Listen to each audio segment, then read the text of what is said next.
বিজেপির জয়ের পরে সাধারণ মানুষ হিসাবে বিজেপির কাছে বা বিজেপির আগামী মন্ত্রিসভার বা বিজেপির ভাবী মুখ্যমন্ত্রীর কাছে আমাদের সাধারণ মানুষ হিসাবে কিছু দাবি আছে।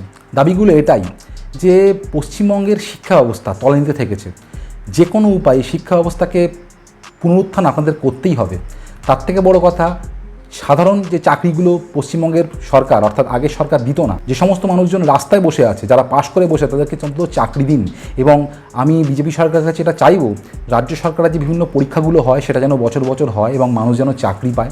এবং আমাদের রাজ্যের যে মেডিকেল ইনফ্রাস্ট্রাকচার, অর্থাৎ কোনো হসপিটালে শুধু নামেই সুপার স্পেশালিটি হসপিটাল, সেখানে ভালো ডাক্তার নেই, সেইগুলো একটু দেখুন। হেলথ কেয়ার সিস্টেমটার উন্নতি করুন এবং এলাকায় প্রশাসনিক ব্যবস্থা যেন একটু স্ট্রং হয়, যাতে গুন্ডা বদমাশটা অবশ্যই যেন কোনোভাবে আর তৃণমূল সরকার আমলে তারা যা করেছে সেগুলো করতে না পারে।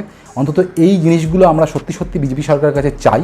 এবং আমাদের রাজ্যে শিল্প আসুক, ছেলেমেয়েরা চাকরি পাক, শিক্ষার উন্নতি হোক, মেডিকেল সেক্টরের উন্নতি হোক এবং মানুষজন যেন নির্ভয়ে ঘুরতে পারে, গুন্ডা রাজ মাফিয়া রাজটা যেন না হয়। তো এই চ্যালেঞ্জগুলো বিজেপির কাছে আছে।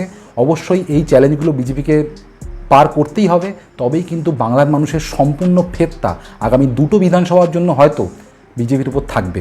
তো আমি চাই বিজেপি সরকার এই সমস্যাগুলো সমাধান করুক, যাতে আমাদের পশ্চিমবঙ্গ আগের সুন্দর সেই পশ্চিমবঙ্গ যেটা একটা সময় ছিল সেখানে ফিরে যেতে পারে। আপনাদের মতামত কি? আপনারা কমেন্ট করে জানান।